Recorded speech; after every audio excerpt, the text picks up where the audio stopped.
रतनपुर गांव में शकुंतला नाम की एक वृद्ध महिला रहती थी। जीवन भर दूसरों के घरों में काम करके उसने अपना घर चलाया, लेकिन जब उसका इकलौता बेटा प्रणव पढ़ाई करके एक बड़ी नौकरी में लग गया तो शकुंतला ने काम छोड़ दिया। अब घर की जिम्मेदारी प्रणव ने ले ली और शकुंतला आराम से दिन बिताने लगी। गांव का एक बूढ़ा व्यापारी पीताम्बर सेठ शकुंतला को बहुत परेशान कर रहा था। इस बारे में उसने अपने बेटे से बात की।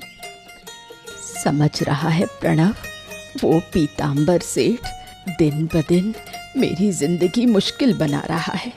जल्दी ही उसके खिलाफ कानूनी कार्रवाई करनी होगी, नहीं तो बड़ी मुसीबत हो जाएगी। अरे उस दिन तो मैंने कुछ लोगों को भेजकर उसे डरा दिया था। क्या वो फिर से आ गया क्या तंग करने? तू चाहे जितनों को भेजकर उसे डराने की कोशिश कर, लेकिन वो डरने वाला नहीं है। मैंने एक बार कह दिया कि जमीन नहीं बेचूंगी, तब भी पीछे पड़ा है। अरे इतना समझाने के बाद भी जमीन के लिए अड़ा हुआ है। गजब पागल आदमी है। और माँ, जब मैं घर पे नहीं हूँ और अगर वो आए तो दरवाजा बिल्कुल मत खोलना। और मैं तुमसे कितनी बार कह चुका हूँ कि अब ये बाहर जाना बंद कर दो। अरे बाबा, मैं बाहर कब जाती हूँ, बस कोकिला और बिमला से मिलने चली जाती हूँ। सारा दिन घर में अच्छा नहीं लगता। लेकिन कुछ भी हो, अब तुम्हें सतर्क रहना होगा बस। ये पीताम्बर सेठ कोई अच्छा आदमी नहीं है। ये पीताम्बर सेठ मैं जानता हूँ एक नंबर का बेकार आदमी है। वो कभी भी कुछ भी कर सकता है। मैं आज ही जाकर थाने में उसकी शिकायत करवाता हूँ। बड़ा आया।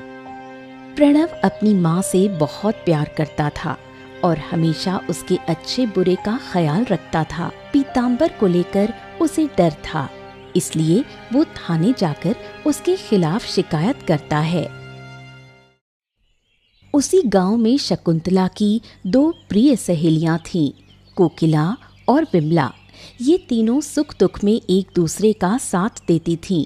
रोज की तरह विमला के घर में बैठकी होती है, लेकिन शकुंतला अभी तक नहीं आई थी, इसलिए कोकिला और विमला आपस में बात करती हैं। शकुंतला अभी तक नहीं आई, कहीं उसकी तबीयत तो नहीं खराब हो गई। सुबह तो मिली थी, तब ठीक थी, शायद आ जाएगी, चिंता मत कर। और तेरे बेटे आनंद का क्या हाल है? वो तो बस नौकरी की तलाश में भटक रहा है।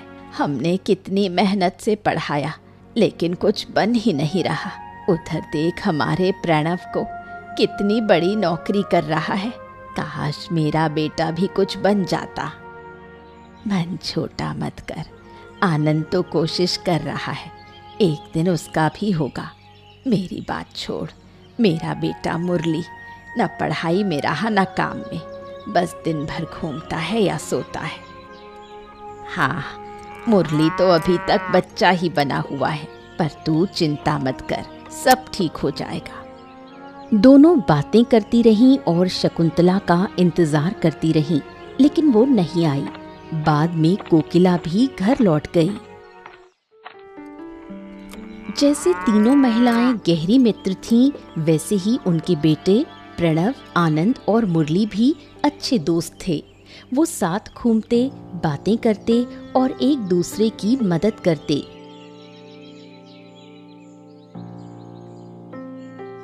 एक शाम प्रणव और आनंद चाय की दुकान पर बैठे थे। अरे आनंद, क्या हो गया तुझे? कुछ बता नहीं रहा, ऐसे चुपचाप है, क्या हो गया? अगर कोई परेशानी है तो बता ना भाई, हम मिलकर हल निकालेंगे। बता। अरे भैया, आनंद खुद नहीं बताएगा, मैं बताता हूँ। वो कई दिनों से तनाव में है। तनाव? किस बात का?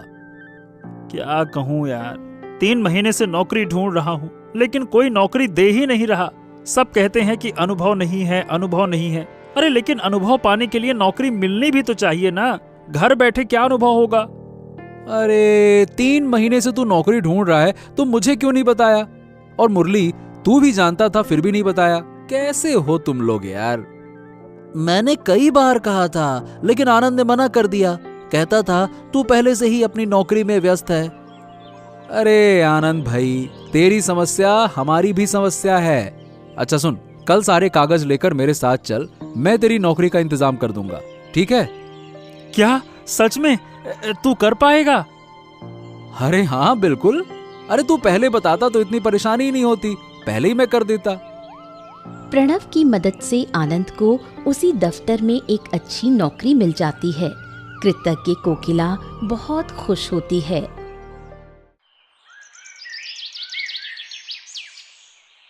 प्रणव और आनंद अब रोज एक साथ काम पर जाने लगे। आनंद की नौकरी लगने के बाद कोकिला ने भी काम छोड़ दिया, लेकिन बिमला को ये देख बहुत दुख होता है क्योंकि उसका बेटा मुरली कोई काम ही नहीं करता था। इसी बात पर विमला और मुरली में झगड़ा हो जाता है। माँ जल्दी से खाना दे दो, बहुत भूख लगी है। हाँ हाँ, मैं ही कमा कर लाऊं, मैं ही पकाऊं और तू आराम से खा ले। और क्या करेगा तू जीवन में? क्या बात है माँ, आज इतनी नाराज क्यों हो? क्या हो गया? नाराज नहीं, बदनसीब हूँ। तू देख, प्रणव और आनंद को रोज काम पर जाते हैं और तू बस खाता है और सोता है। इसीलिए तो मैं घर से बाहर ही रहता हूँ। अरे जब भी घर में आता हूँ तो 2 वक्त का खाना खाने आता हूँ और तब भी सुनना पड़ता है, ये है, ऐसा है, वैसा है। दिमाग खराब कर दिया है। तुझे मेरी तकलीफ नहीं दिखती? घुटनों में दर्द, बुखार, फिर भी काम करती हूँ क्योंकि तू कुछ नहीं करता। अरे अब तो तू हर बात में प्रणव और आनंद का ही नाम लेती है, अपना शरीर लेकर हमेशा भावुक बातें करती है। अब ये अच्छा नहीं लगता माँ, बहुत हो रहा है। आज तो तुझे ये सब भारी लग रहा है, लेकिन जिस दिन मैं नहीं रहूंगी समझेगा। डॉक्टर को दिखा भी नहीं सकती पैसे की वजह से। जल्दी ही मर जाऊंगी, तब तुझे समझ आएगा। बिमला समझाने की बहुत कोशिश करती है, लेकिन मुरली नहीं मानता और उसकी बातों को टाल देता है। शकुंतला, कोकिला और बिमला शाम को शकुंतला के घर आती हैं उससे मिलने। वहाँ वो अपनी खुशियों और दुखों की बात करने लगती हैं। क्या बात है शकुंतला, इन दिनों तुझसे मुलाकात ही नहीं हो रही। क्या तू हमें भूल गई? तुम्हें क्या कभी भूल सकती हूँ? शरीर इन दिनों बहुत थका थका रहता है। घर से बाहर निकलना मुश्किल हो गया है। मैं भी यही सोच रही थी, इसलिए तेरे घर ही आ गई तुझसे मिलने। बिमला, आज इतनी चुपचाप क्यों है? तेरी भी क्या तबीयत खराब है? तबीयत तो हमेशा ही खराब रहती है, ऊपर से मेरे बेटे की चिंता में हालत और भी खराब हो गई है। तुम्हारे बेटे देखो नौकरी करते हैं, घर संभालते हैं, और मेरा बेटा लड़का है, थोड़े बच्चे जैसा स्वभाव है, लेकिन अब उसे तेरे बारे में सोचना चाहिए। तेरी उम्र हो रही है, कब तक इस तरह लोगों के घरों में काम करेगी? काश मेरा बेटा ये बात सोचता। उसके बाप के मरने के बाद से कर्ज में डूबी हूँ, बुढ़ापे में भी चैन नहीं मिला। आनंद और प्रणव अब एक साथ नौकरी कर रहे हैं। आनंद और प्रणव मिलकर मुरली को समझा सकते हैं। तीनों एक साथ रहते हैं।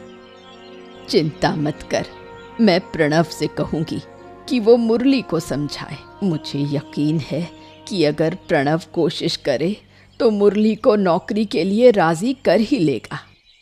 वो तीनों मिलकर हंसी मजाक, दुख सुख सब आपस में बांटती हैं। कुछ दिनों बाद शकुंतला की फिर मुलाकात होती है उस बदमाश व्यापारी पीतांबर से। उसे ये पता चल गया कि प्रणव ने पुलिस में उसके खिलाफ शिकायत की है, जिससे वो शकुंतला पर गुस्सा हो गया। शकुंतला उसे सामने देखकर डर जाती है। हाँ शकुंतला देवी, अरे भाई मैं कब से आपको ढूंढ रहा हूँ। आपके घर भी नहीं जा सकता, पुलिस ने मना कर रखा है। आपके बेटे ने मेरे खिलाफ शिकायत जो की है। मैंने ही अपने बेटे को कहा था शिकायत करने को, ताकि आप मुझे तंग ना करें। तो आपने क्या सोचा कि आपके बेटे की शिकायत से डरकर मैं भाग जाऊंगा, फिर कभी सामने ही नहीं आऊंगा? आप बहुत भोली हैं शकुंतला देवी। अभी तो बस शिकायत की है, अगर आपने पीछा नहीं छोड़ा तो केस कर दूंगी। हाँ तो ठीक है, कर दीजिए, कोई दिक्कत नहीं है। अरे मेरे ऊपर कहाँ कहाँ केस चल रहे हैं उसकी गिनती ही नहीं है। मुझे इन सब से डर नहीं लगता और मैं आज भी वही कहता हूँ, आप अपनी 8 बीघा जमीन मुझे दे दीजिए, बहुत अच्छा दाम दूंगा। करोड़ों भी देंगे तब भी वो जमीन नहीं बेचूंगी, ये बात गांठ बांध लीजिए। जब सीधी उंगली से घी नहीं निकलेगा ना तो उंगली टेढ़ी करनी पड़ेगी। बहुत विनती कर चुका, अब चालाकी से छीन लूंगा। अपने बेटे से कहिएगा चाहे 100 थाने में केस कर दे, फर्क नहीं पड़ता अपने को। हाँ। पीतांबर धमकी देकर चला जाता है। शकुंतला डर के साए में जीने लगती है।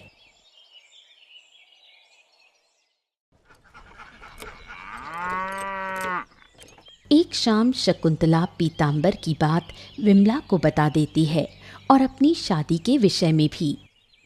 तू तो इस पीतांबर सेठ के डर से घर से बाहर नहीं निकल रही थी। हाँ, जब भी बाहर निकलती हूँ अजीब तरीके से उससे सामना हो जाता है और वो फिर जमीन की बात करता है। तो तू प्रणव को क्यों नहीं बताती? वो पुलिस में जाएगा, केस करेगा। लेकिन पीतांबर को पुलिस या केस से कोई डर नहीं, उसके पास बहुत पैसा है। तो तू ऐसे ही डरती रहेगी, एक दिन आकर कुछ कर देगा। समझ नहीं आता क्या करूं, किससे मदद मांगूं। शकुंतला बहुत डरपोक है, इससे कुछ नहीं होगा। अब मुझे कुछ करना होगा। मैं मिलूंगी उस पीतांबर से और उसे सबक सिखाऊंगी। विमला शकुंतला की मदद करने का निश्चय करती है। विमला पीतांबर से मिलने उसकी दुकान पर जाती है। पीतांबर उसे पहचानते हुए भी अनजान बनता है। फिर विमला सब कुछ कहती है। वाह वाह वाह वाह वाह, शकुंतला देवी ने पहले तो पुलिस के पास भेजा, अब आपको भेजा है। शकुंतला ने मुझे नहीं भेजा, मैंने खुद सब सुनकर सोचा आपसे मिलूं और जानूं कि आप उसे परेशान क्यों कर रहे हैं। उसने साफ मना किया है जमीन बेचने के लिए, लेकिन उसने मना कर दिया है, फिर क्यों तंग कर रहे हैं? अरे मैंने तो अच्छे से कहा कि जमीन चाहिए और मैं अच्छे दाम भी तो दूंगा, कोई फोकट में थोड़ी ले रहा हूँ। और वो जमीन मेरे काम की है इसीलिए तो मांग रहा हूँ। अब देखिए, आपकी दोस्ती देखकर अच्छा लगा, लेकिन शकुंतला तो आपकी पीठ पीछे कहती हैं कि आप उसके बेटे से जलती हैं, आप तो भीख मांगती हैं, घरों में काम करती हैं। बताइए भला। झूठ बोल रहे हैं आप। शकुंतला ऐसा कह ही नहीं सकती। अब आप माने या ना माने, पर सच तो यही है ना। पीतांबर चालाकी से शकुंतला के बारे में झूठ फैलाता है। धीरे धीरे विमला इन बातों को सच मानने लगती है और शकुंतला को गलत समझती है। बाहर जोरों की आंधी और बारिश शुरू होती है। उसी में भीगते हुए विमला पहुंचती है। कोकिला उसे देखकर चौंक जाती है। अरे विमला, तू कुछ बोल क्यों नहीं रही? ये क्या हाल बना रखा है? मैंने हमेशा शकुंतला को अपनी सबसे करीबी दोस्त माना, हर सुख दुख में उसके साथ रही, पर उसने मेरी पीठ पीछे मेरी बुराई की। क्या किया शकुंतला ने? मुझे सब बता। वो सबको कहती है कि मैं घरों में काम करके खाती हूँ, मैं उसके बेटे की तरक्की से जलती हूँ। जिसको मैंने अपनी बहन समझा, वो मेरे बारे में ऐसा कैसे बोल सकती है? ये क्या कह रही है तू बिमला? मुझे नहीं लगता शकुंतला ऐसा कर सकती है। पहले मैं भी ऐसा ही सोचती थी, लेकिन अब सच समझ आ गया है। जरूर कोई गड़बड़ है, लेकिन अभी बिमला से कुछ कहने का समय नहीं है। कोकिला को शक होता है, लेकिन वो चुप रहती है। उधर विमला शकुंतला से नफरत करने लगती है।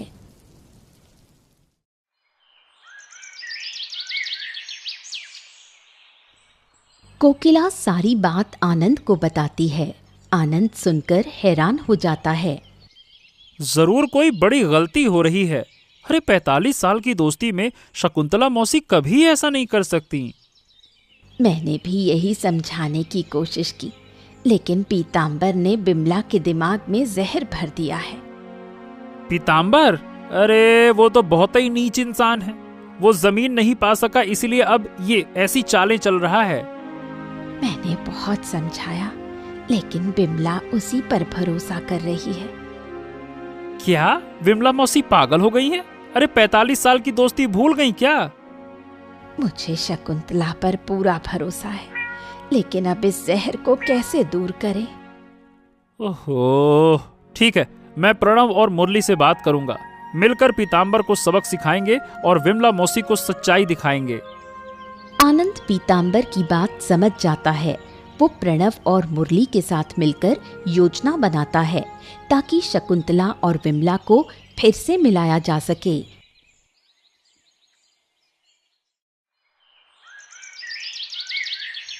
विमला ने शकुंतला से बात करना बंद कर दिया था, इसलिए वो अब उसके घर के आसपास भी नहीं जाती थी।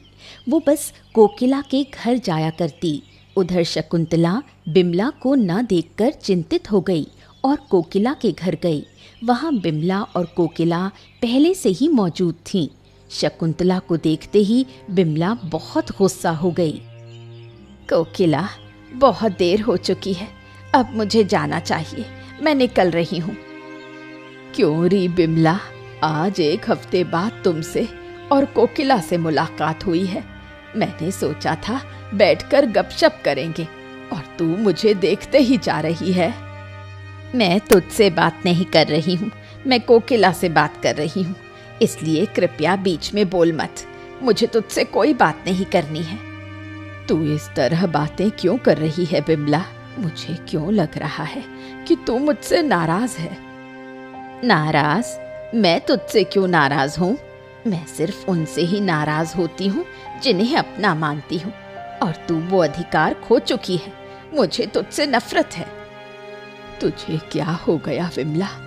मैंने ऐसा क्या कर दिया कि तू मुझसे नफरत करने लगी? ऐसे दिखा रही है जैसे कुछ जानती ही नहीं। मैं ज्यादा बातें करके समय बर्बाद नहीं करना चाहती। मैं जा रही हूँ। शकुंतला से झगड़ा करके विमला गुस्से में वहां से चली जाती है। शकुंतला कुछ भी समझ नहीं पाती। कोकिला उसे सारा सच बताती है। सब जानकर शकुंतला हैरान रह जाती है, और तभी उसे समझ में आता है कि ये सब पीताम्बर की साजिश की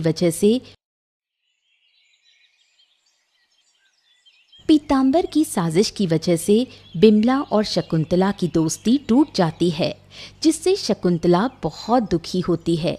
वो घर से निकलना बंद कर देती है और सारा दिन घर में चुपचाप बैठी रहती है। ये बात प्रणव देखता है। माँ, मैं कई दिनों से देख रहा हूँ कि आप कहीं जाती नहीं हैं, ना ही कोकिला मौसी के यहाँ शाम को जाती हैं। आप दिन भर बस घर में चुपचाप बैठी रहती हैं। क्या हो क्या गया है आपको? बाहर जाकर क्या करूं बेटा? जिन्हें मैंने अपना समझा, उन्होंने ही मुझ पर विश्वास नहीं किया। अब मैं सबकी घृणा की पात्र बन चुकी हूँ। क्या मतलब? आप सबकी घृणा की पात्र क्यों बनेंगी माँ? ये कैसी बातें कर रही हैं? आपने किसी का क्या बिगाड़ा है? किसी ने आपसे कुछ कहा हो तो बताइए मुझे, क्या बात है, बताइए। वही पीताम्बर, उसने विमला के कान भर दिए कि मैं विमला के बारे में गांव में बदनामी फैला रही हूँ। इसलिए अब बिमला मुझसे बात तक नहीं करती। ओहो, इतनी बार धमकी देने के बाद भी पीताम्बर अब भी आपके खिलाफ साजिशें कर रहा है। अब की बार तो मैं उसे छोड़ूंगा नहीं। मैं सीधे थाने जाऊंगा और इस बार शिकायत नहीं बल्कि उसे जेल भेज कर रहूंगा। दिमाग खराब करके रख दिया इस आदमी ने। पीताम्बर तो बुरा आदमी है। उसकी हरकतों से मुझे दुख नहीं, दुख तो इस बात का है कि बिमला ने, जो मेरी बचपन की सहेली थी, उसी ने उस झूठ की बातों पर यकीन कर लिया। हमारी दोस्ती इतनी कमजोर थी क्या? शकुंतला और बिमला के बीच की दूरी को मिटाने और फिर से उन्हें एक करने की योजना बनाने के लिए प्रणव, मुरली और आनंद एकत्र होते हैं। मैंने कभी माँ को इस तरह रोते नहीं देखा। उस पीताम्बर की वजह से माँ रोई है। मैं उसे छोड़ूंगा नहीं। सिर्फ जेल भेजने से मेरा मन अब शांत नहीं रहेगा। मैं उसे खुद सजा दूंगा। विमला मौसी और शकुंतला मौसी के बीच झगड़ा हो रहा है और मेरी माँ को बीच में पड़कर सब संभालना पड़ रहा है। वो पीताम्बर ने जो किया है ना, वो बिल्कुल गलत था। हाँ, पीताम्बर जितना चालाक और धूर्त है, हमें भी वैसी ही चालाकी से उसे सबक सिखाना होगा। वो सीधी बातों से सुधरने वाला नहीं है। उसे उसी की भाषा में जवाब देना होगा। बिल्कुल सही कहा मुरली, पर कैसे सजा दें कि वो ठीक हो जाए? ऐसा तरीका सोचना होगा प्रणव, जिससे कि वो डर जाए और खुद ही अपनी सच्चाई सबके सामने कबूल कर ले। तब विमला मौसी की सारी गलत फहमियां भी दूर हो जाएंगी। क्या कहते हो? मेरे पास एक जबरदस्त आइडिया है। ऐसा डर दिखाएंगे पीताम्बर को कि जिंदगी भर याद रखेगा और फिर कभी किसी के खिलाफ झूठ नहीं बोलेगा। मुरली अपनी योजना प्रणव और आनंद को बताता है और दोनों को वो योजना बहुत पसंद आती है। वो सब मिलकर पीताम्बर को सबक सिखाने की ठान लेते हैं। मुरली की योजना के अनुसार उसी रात को प्रणव, आनंद और मुरली पीताम्बर की दुकान के पास पहुंचते हैं, लेकिन भूत के वेश में। सफेद लंबा कपड़ा पहनकर वो डरावना रूप धारण करते हैं। पीताम्बर दुकान बंद कर घर जाने ही वाला होता है। आसमान में बादल गरजते हैं और सड़क सुनसान। हे भगवान, जैसी बिजली कड़क रही है, लगता है कि भयंकर बारिश होने वाली है। बारिश शुरू होने से पहले जल्दी से घर पहुंचकर खा पीकर चैन की नींद लूंगा। तभी भूत के रूप में आए मुरली, प्रणव और आनंद उसके सामने खड़े हो जाते हैं। पीताम्बर के तो मानो पैरों तले जमीन खिसक जाती है। क्या रे पीताम्बर, दूसरों की जिंदगी में जहर घोलकर खुद घर जाकर आराम से सोने की सोच रहा है? कौन है तुम लोग? क्या चाहते हो मुझसे? मैंने किसकी जिंदगी में जहर घोला है? दिखा तो ऐसा रहा है जैसे कुछ पता ही नहीं। जब दूसरों पर झूठे आरोप लगाता है तब डर नहीं लगता। अरे अब बहुत हो गया। अब तक तूने बहुत पाप कर लिए। अब उन पापों की सजा भुगतनी होगी। मारो साले को, मारो, मार साले को। और पीताम्बर की पिटाई करने लगते हैं। अरे अरे बाप रे, अरे अरे अरे अरे मुझे छोड़ दो, अरे मुझे मत मारो, मैं मर जाऊंगा, मुझे माफ कर दो। अरे अरे अरे अरे अरे अरे छोड़ सकते हैं, पर एक शर्त है। अगर तू हमारी बात मान ले तो तुझे छोड़ देंगे। अरे अरे अरे अरे जो कहोगे भैया, मैं मान लूंगा। बस मुझे मारो मत। आय। तेरी वजह से शकुंतला और विमला देवी की सालों पुरानी दोस्ती टूट गई। अब तू ही उन्हें फिर से मिलाएगा। कल तू शकुंतला, कोकिला और विमला देवी को अपने घर बुलाएगा और उनके सामने अपने सारे झूठ का कबूलनामा देगा। और अगर तू नहीं माना ना, तो हम फिर से लौटेंगे और तेरी हड्डियां तोड़ देंगे। समझ गया? पीताम्बर ये शर्त मान लेता है और वादा करता है कि वो खुद विमला और शकुंतला के बीच की सारी गलतफहमियां दूर करेगा। अगले दिन सुबह पीताम्बर एक एक करके शकुंतला, कोकिला और विमला के घर जाता है और उन्हें निमंत्रण देता है, लेकिन कोई भी आने के लिए राजी नहीं होता। फिर बहुत आग्रह और माफ़ी मांगकर वो उन्हें मना लेता है। शाम को वो तीनों प्रणव, आनंद और मुरली को साथ लेकर पीताम्बर के घर जाते हैं, लेकिन वहाँ विमला शकुंतला को देखकर बहुत गुस्सा हो जाती है और पीताम्बर पर चिल्लाने लगती है। मैंने आपको कितनी बार कहा था पीताम्बर बाबू कि मैं आपके निमंत्रण पर नहीं आना चाहती। आपने जबरदस्ती मुझे यहाँ बुला लिया, लेकिन आपने ये नहीं बताया था कि शकुंतला यहाँ होगी। अगर बताते तो मैं कभी नहीं आती। मुझे पता था अगर मैं शकुंतला देवी का नाम लूंगा तो आप नहीं आएंगे, इसीलिए मैंने आप सबको एक दूसरे की मौजूदगी के बारे में कुछ नहीं बताया। मैंने सोचा था कि आप अपने किए पर पछताकर मुझसे माफी मांग रहे हैं और इसलिए मुझे निमंत्रण दे रहे हैं, लेकिन आप हम सबको यहाँ बुलाकर इस तरह असहज स्थिति में डाल देंगे, ये मैंने सोचा भी नहीं था। रुकिए रुकिए रुकिए रुकिए शकुंतला देवी जी, आप सब मुझे गलत समझ रहे हैं। मेरा उद्देश्य किसी का अपमान करना नहीं था। मैं सचमुच अपने किए पर शर्मिंदा हूँ। आज जो भी गलतफहमियां आप सबके बीच में पैदा हुई, उनके लिए मैं जिम्मेदार हूँ और उसकी सजा मुझे मिली है। इसीलिए मैं चाहता हूँ कि अपने इस अपराध के लिए आप सभी से माफी मांगूं। ठीक है, तो आप बताइए ऐसी क्या खास बात है जिसके लिए आपने हमें निमंत्रण दिया? शकुंतला देवी के पास 8 बीघा जमीन है। मैं इस गांव में एक कपड़े की फैक्ट्री लगाना चाहता था और इसीलिए उस जमीन को खरीदने के लिए किसी भी कीमत पर खरीदना चाहता था, जिद कर बैठा था। मुझे उस जमीन को अपने नाम करना ही था। लेकिन शकुंतला ने तो साफ मना कर दिया था कि वो जमीन नहीं बेचना चाहती। मुझे पता था, लेकिन मेरे मन में लालच घर कर चुका था। इसीलिए मैं उसे तरह तरह से परेशान करता रहा और उसकी सबसे बड़ी ताकत थी आपकी विमला देवी की दोस्ती। इसीलिए मैंने सोचा कि अगर उनकी दोस्ती तोड़ दूं तो शकुंतला देवी अकेली हो जाएंगी।